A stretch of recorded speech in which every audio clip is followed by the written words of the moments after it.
Good evening, each and everyone. Today we will continue the discussion of different reforms which falls under the subject legal forms. So let's start. What is a joint affidavit of arrest? So we previously discussed about this joint affidavit of arrest. It is a sworn statement executed by arresting officers narrating how a lawful arrest was conducted. So ang keyword natin dito is how a lawful arrest was conducted. It is very important to have this affidavit para ma-lay down yung step-by-step process kung paano nga ba natin nahuli yung mga akusado.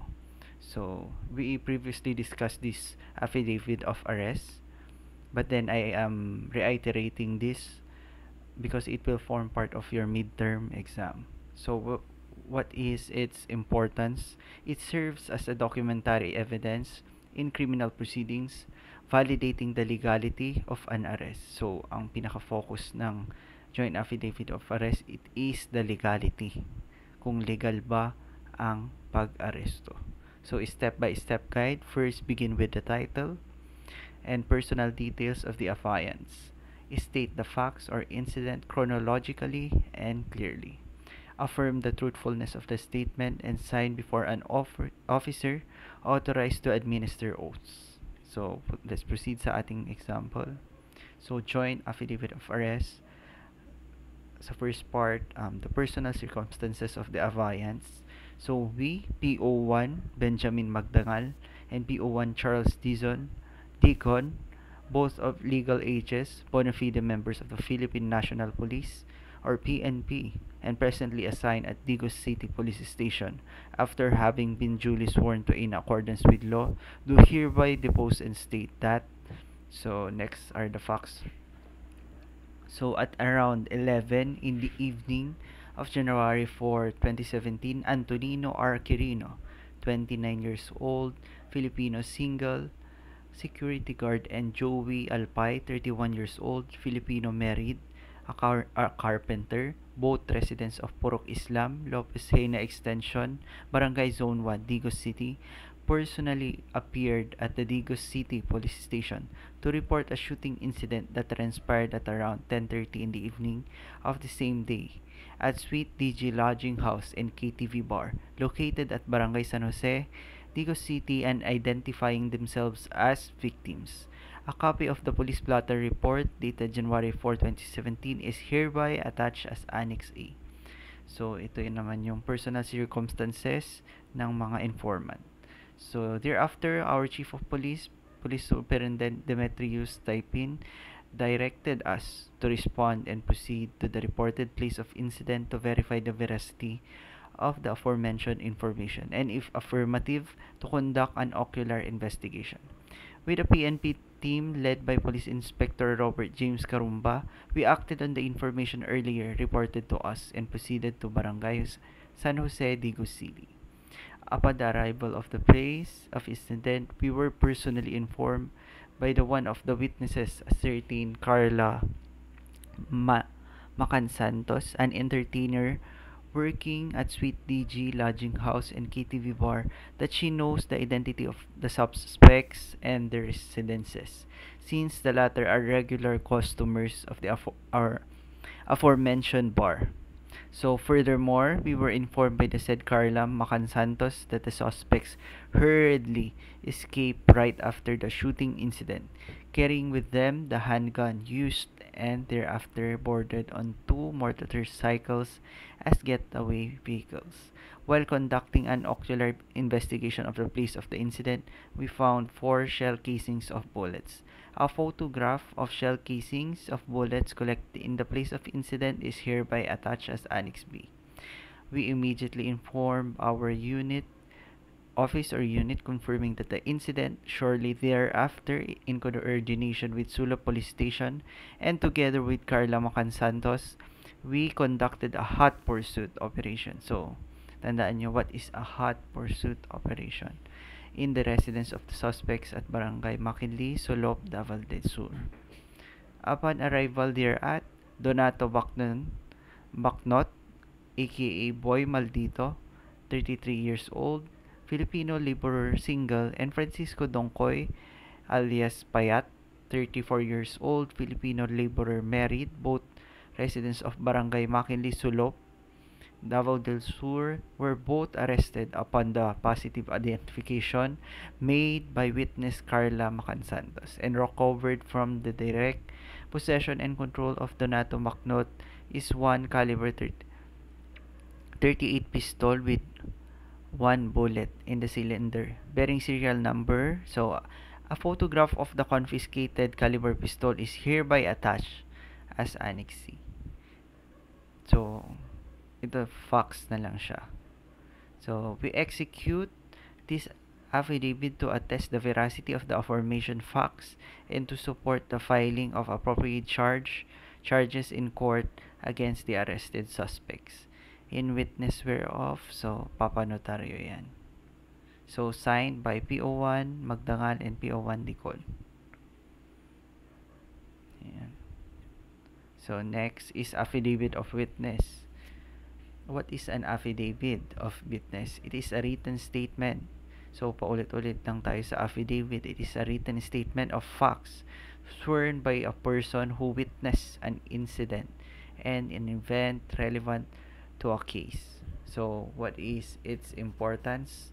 It provides first-hand testimony to support the prosecution or defense. So very straightforward. Ano nga ba ang saan nga ba magagamit ang affidavit of witness? It is to provide a testimonial evidence kung sakaling magpro-prosecute tayo ng isang kaso.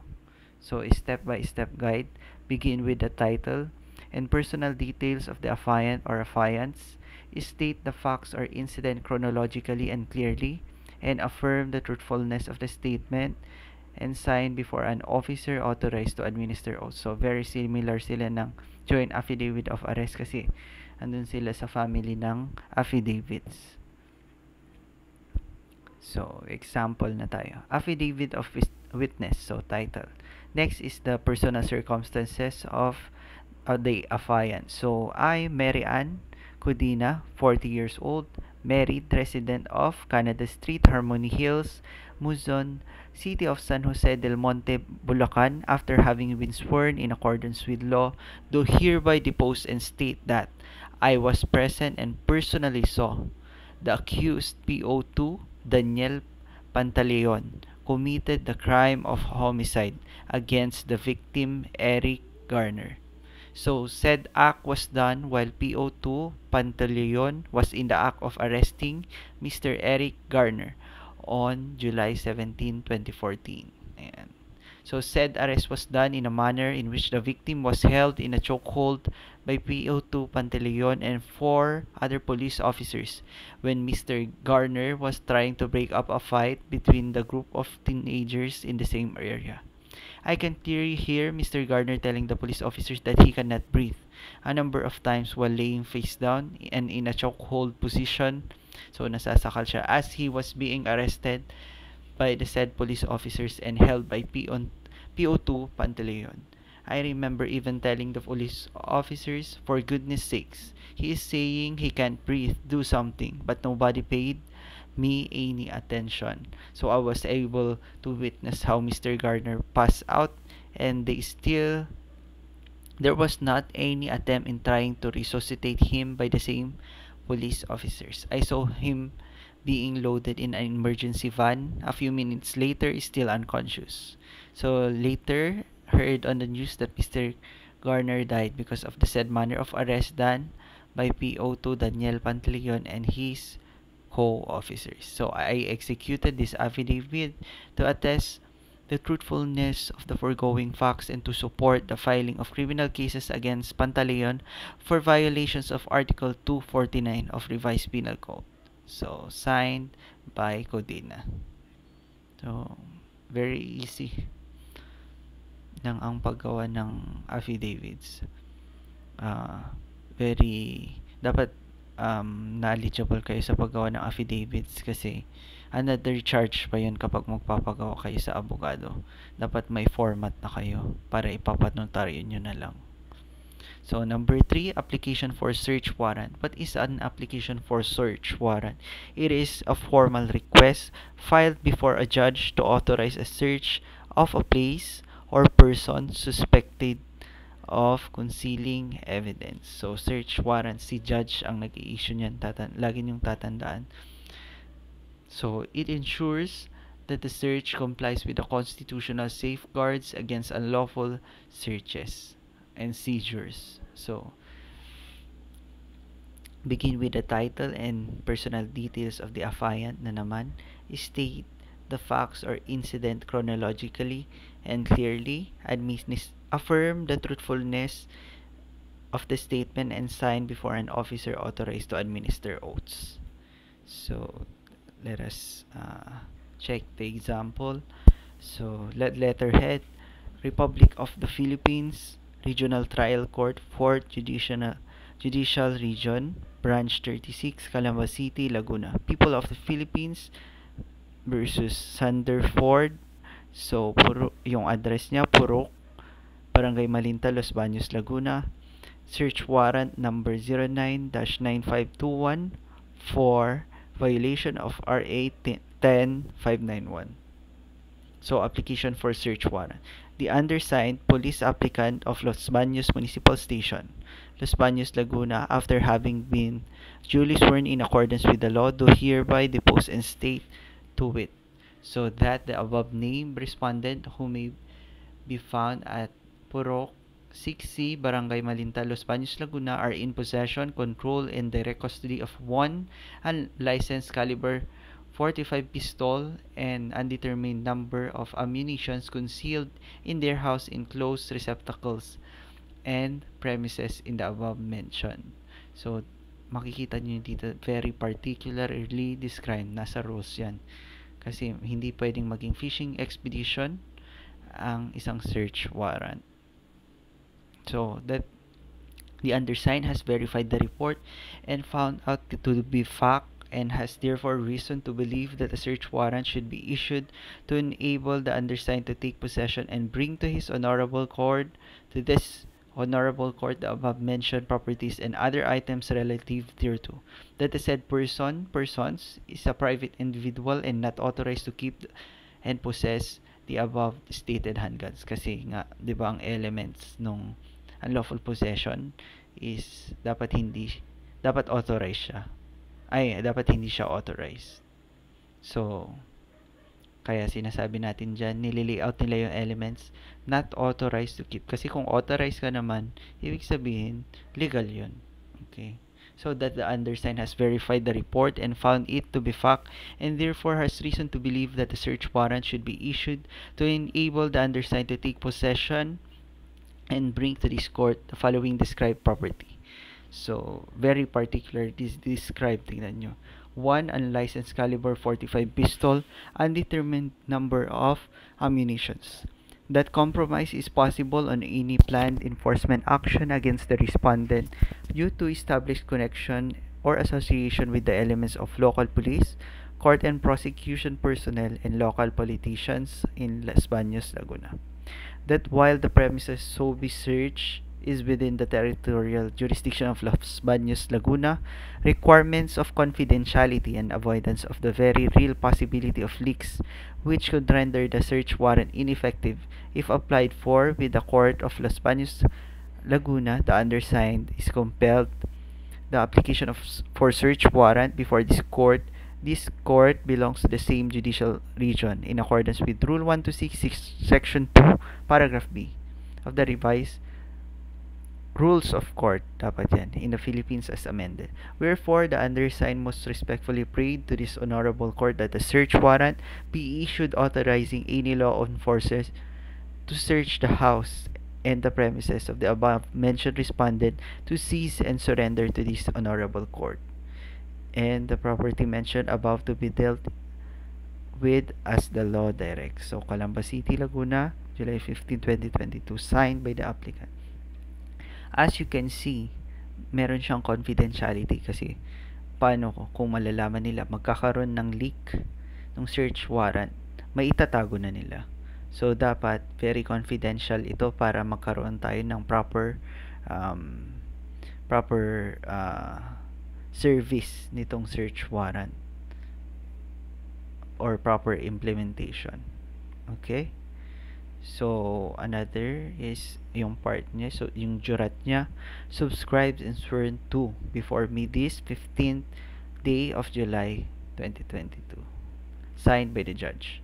So, complaint naman tayo. It is a sworn written statement charging a person with an offense filed before the prosecutor or court.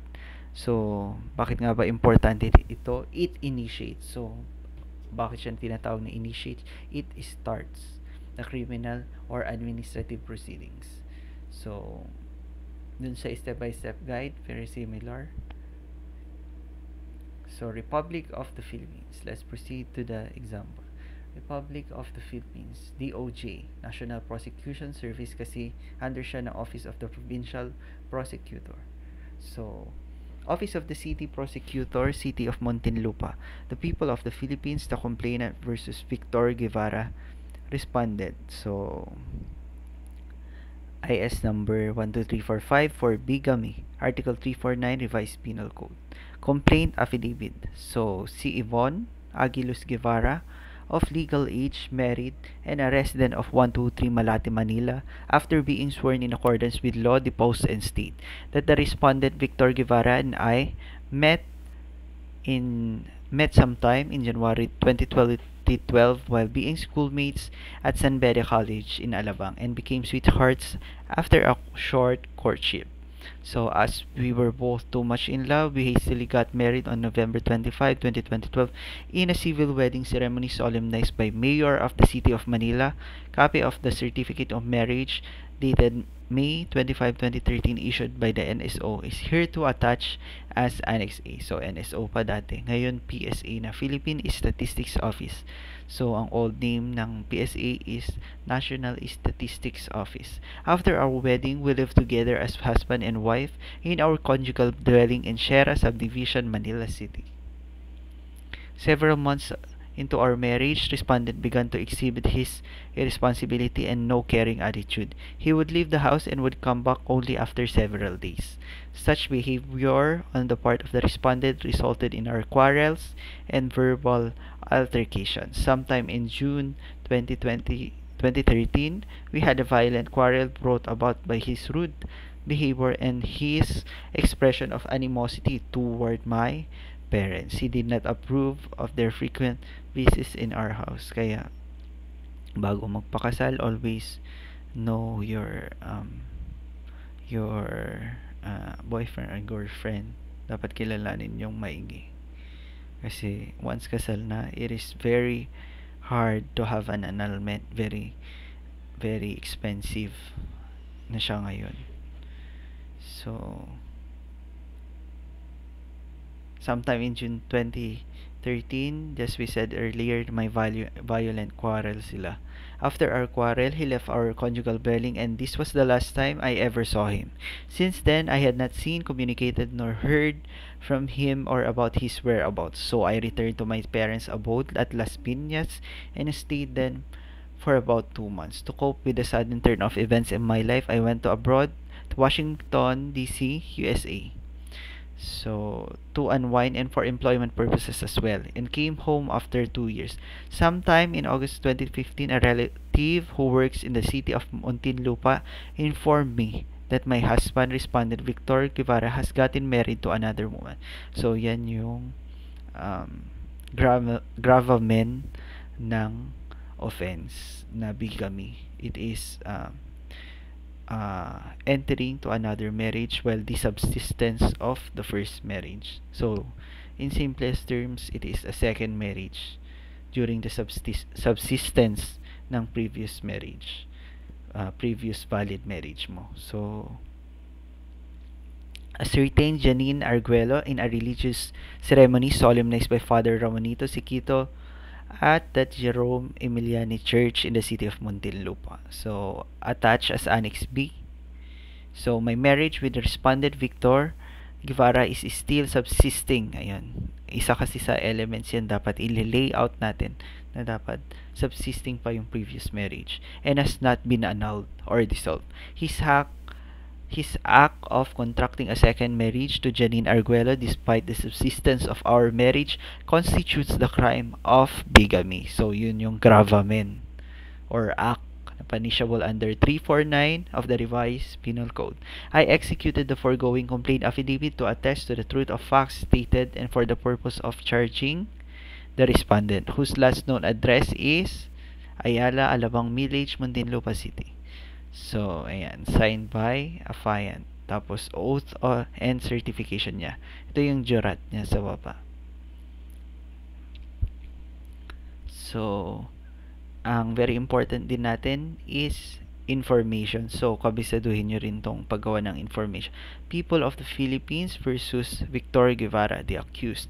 Criminal case number 2015-123 for bigamy. So, information. Ito naman yung galing na kay fiscal. So, the undersigned city prosecutor upon a sworn complaint originally filed by the offended spouse, Yvonne Aguiluz Guevara, accuses Victor Guevara of the crime of bigamy committed as follows. So, ili-lay out naman natin yung facts of the case naman dito. Medyo similar tong information that on or about February 14, 2015 in the city of the Muntinlupa, Philippines, and within the jurisdiction of this court, the above named accused Victor Guevara, being then previously united in a lawful marriage with Yvonne Aguiluz Guevara, and without such marriage having been legally dissolved or annulled, did then and willfully, unlawfully, and feloniously contract a second marriage with Janine Arguello, contrary to law. Muntinlupa City, Philippines, January 11, 2016. Signed, Attorney John Castillo. So, let's proceed with affidavit of desistance. So, it is a sworn declaration by a complainant expressing his or her intent to withdraw a complaint. So, ano nga ba ang importansya nito? It shows voluntary withdrawal, often leading to dismissal of the case if allowed by law. So, kapag nag-execute tayo ng affidavit of desistance, probable, mas mataas kasi ang probable sa possible. So, probable na ma-dismiss na yung kaso kasi yung victim is an essential witness for the prosecution of the crime. So, let us proceed to our example. So, affidavit of desistance. So, mas naiintindihan natin to kasi Tagalog. Ako si Roman Morales Rodica, 31, 31 taong gulang, Filipino, nakatira at may pahatirang sulat sa dagat-dagatan Navotas City, matapos makapanumpa ay malayang nagsasalaysay ng mga sumusunod. Ako ang complainant sa kasong slight physical injuries in relation sa RA 7610 laban kay Rodelio Malyari na nakabinbin at dinidignig sa Regional Trial Court Branch 169 Malabon City na may criminal case number 32337-MN. Matapos kong pag-aralan ang mga bagay-bagay na may kinalaman sa nasabing kaso, aking napagtanto at napag-isip-isip na ito ay resulta lamang ng hindi pagkakaunawaan. Dahil dito ay aking hinihiling na ipawalang bisa na ang nasabing demanda laban kay Rodelio Malyari, na ginawa ko ang salaysay na ito ng buong laya, kusang loob, walang takot, walang pumilit sa akin o nangako ng anumang pabuya. Sa katunayan ng lahat na ito, so ito na yung jurat niya, nagsasalaysay. Roman Morales Rodica, nagsasalaysay. Let's proceed naman sa English. Affidavit of desistance. I, Juan de la Cruz, of legal age, single, and a resident of Malate, Manila, after having been duly sworn to in accordance with law, thereby depose and state, I am the complaining witness for serious physical injuries against Jesus Santos in the case entitled People of the Philippines versus Jesus Santos. Criminal case number 12345, Metropolitan Trial Court, Branch number 11, City of Manila. After my sober and soul-searching assessment, and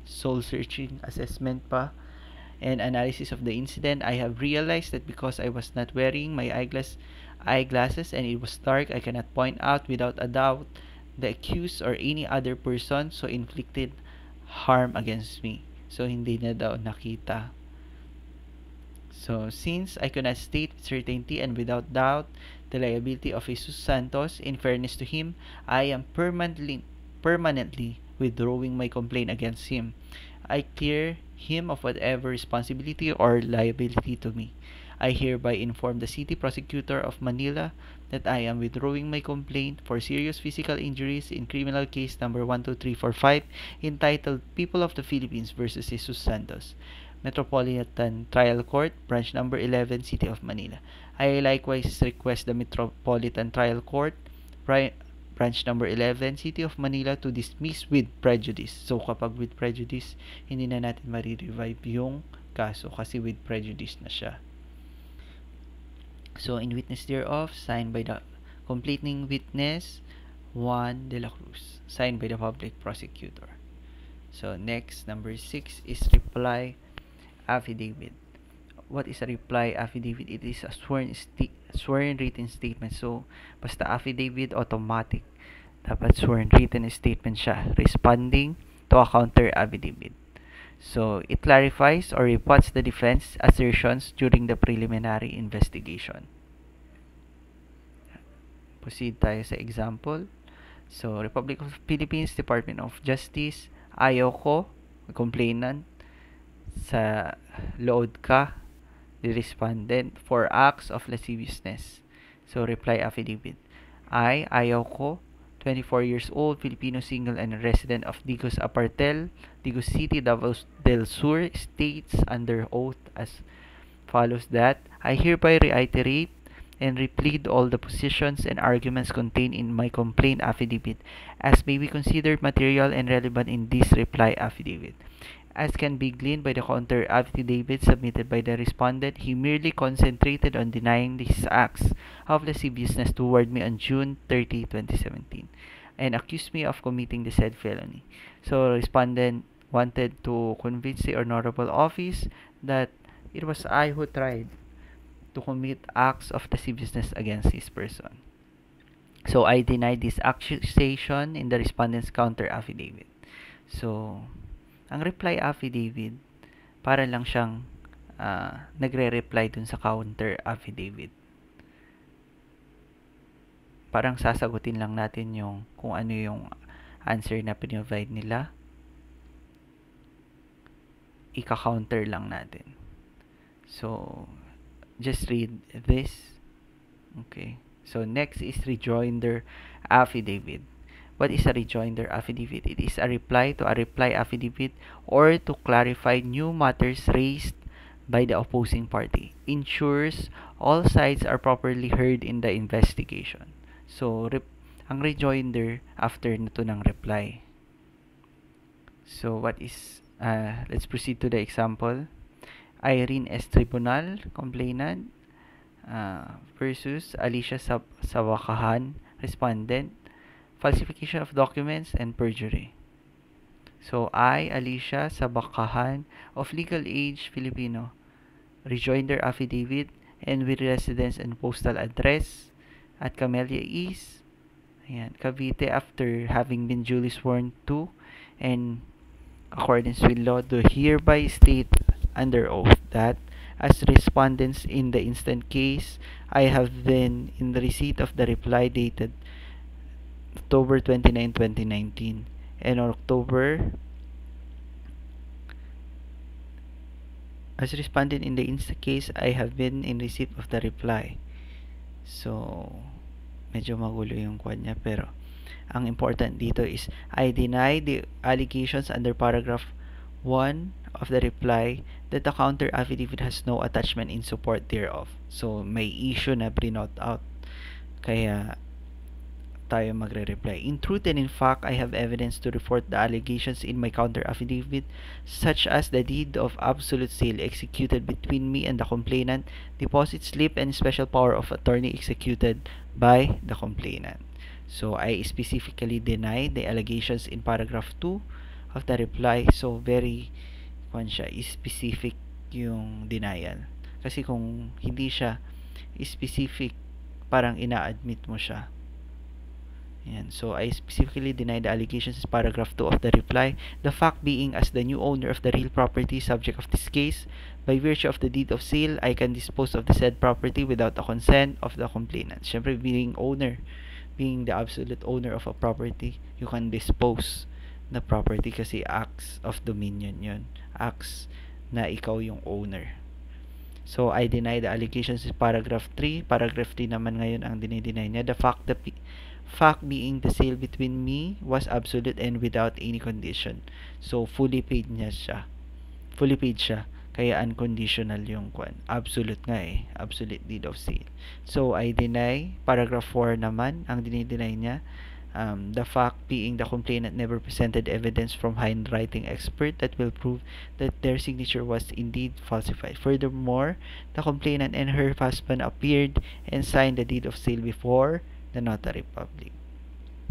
So I am executing this affidavit to attest to the truth of our foregoing statements and to rebut the allegations against us in the complaint and reply. Ayan, so ayun lang, parang sinasagutan lang ito, batuhan lang ito ng pleadings. So, number 8 is counter affidavit. It is a sworn statement by the respondent refuting the allegations in the complaint. So, para siyang answer. So, ang complaint, meron. Susunod, counter. Okay? So, opposing yan. Complaint, counter affidavit. So, refuting the allegations in the complaint. It allows the accused to present their defense. So, defense naman ang present nila dito. So, during the preliminary investigation. Let us proceed to the example. So, for violation of RA 3019 and grave threats, Victoriana E. Atienza complainant versus Lee S. Manalaysay. So, counter affidavit. I, Lee Manalaysay, Filipino of legal age with postal address, Santa Maria Village, Calapan City, Oriental, Mindoro, and currently employed as Harbor Operation Officer A of Philippine Ports Authority, currently stationed at the port of Bulalakaw, Oriental, Mindoro. After having been duly sworn to in accordance with law, do hereby depose and state that I am the respondent in the above caption case, that I have received an order August 3, 2015 from this honorable office on August 21, 2015 through our office informed me that the same was received by them on August 20. That the order states, among others, that I have 10 days to submit my counter affidavit. So, that I am vehemently denying the charges leveled against me by the complaint. The truth of the matter being the following. So, lalagay niya na dito kung ano ba yung facts niya. Sabi niya, on the date mentioned by the complaint, so, dapat laging tatandaan sa complaint, iniisa-isa nila yung nire-reply. Kunwari, admitted ba nila or denial? Sabi niya dito, I was back, nasa office daw siya. I was at the back of our office at the port of Puerto Galera, located in Barangay Balatero, Puerto Galera, with one of our office mates, Melinda San Jose Tadeno, and our guard. Yan. So, very detailed ito. Basahin nyo na lang. Kasi very interesting ito. Ayan, tignan nyo. But like a shark that smelled blood in the water, the complainant pounced at me by continuously uttering offensive languages in intimidating manner with occasional finger pointing against me while I kept my composure. So, the complainant even went as far as saying the following to wit, ewan ko ba kung bakit napunta sa PPA ito. Malaki na ang gastos ko dito. Ayan. Tapos ito na yung threats niya, grave threats. Anong gusto mo? Bumuntot ka kung may baril ka o kaya suntukan na lang tayo. Kapag wala pa lang bumabiyahe dito, irereklamo kita kay Tulfo, ipapadyaryo kita. So, in the middle of the offensive and threatening tirade of the complainant, I just told him that we are not here for any quarrel and just to serve.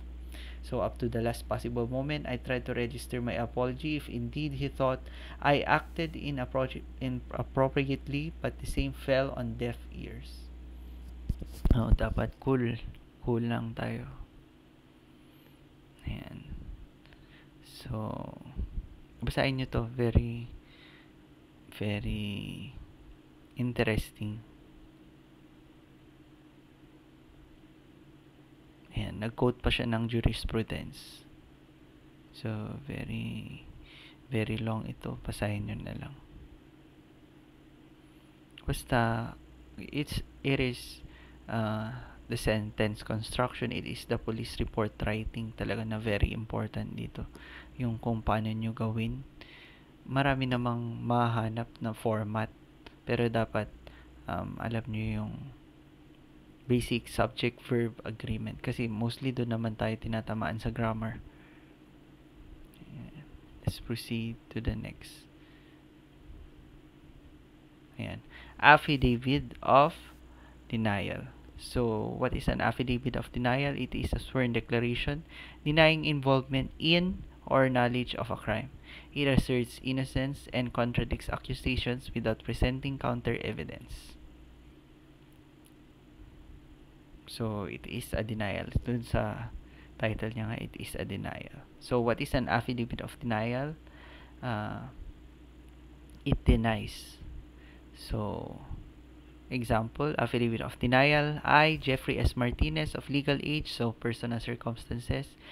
So, on May 2012, while I was securing certification of no pending case, I was informed that a case for robbery with violence against intimidation and persons was filed against a certain Jeffrey Martinez.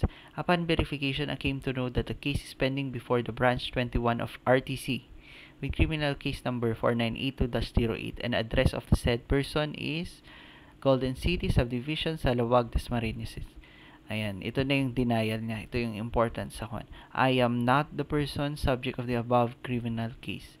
To prove the same, I attach my authenticated birth certificate, Annex A, and my picture, Annex B. This is to prove that the picture attached and made part of the records of the above criminal case is not me.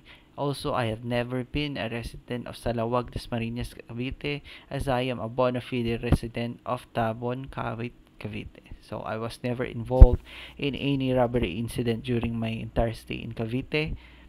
I attest to the truthfulness of the foregoing statements in order to clear my name. In witness whereof, I have hereunto affixed my signature. So, signed by Jeffrey S. Martinez. So, dinideny niya na siya yung accused. So, last discussion for today is affidavit of undertaking. It is a sworn promise to perform or refrain from a specific act. So, dito sa undertaking, para kang mag-execute nito, para magpa-promise ka na gagawin mo ang isang bagay. For example, bago ka graduate, mag-affidavit of undertaking ka na dapat bayaran mo lahat ng tuition mo or i-comply mo yung necessary documents bago ka makapag-enroll. Ayan.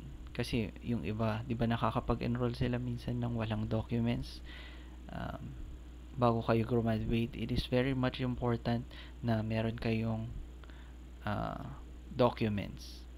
Meron kasi yung nagpapa-advise sa akin, graduate na siya but due to lack of birth certificate, hindi siya makakagraduate. So, it is very crucial for you to secure your birth certificates.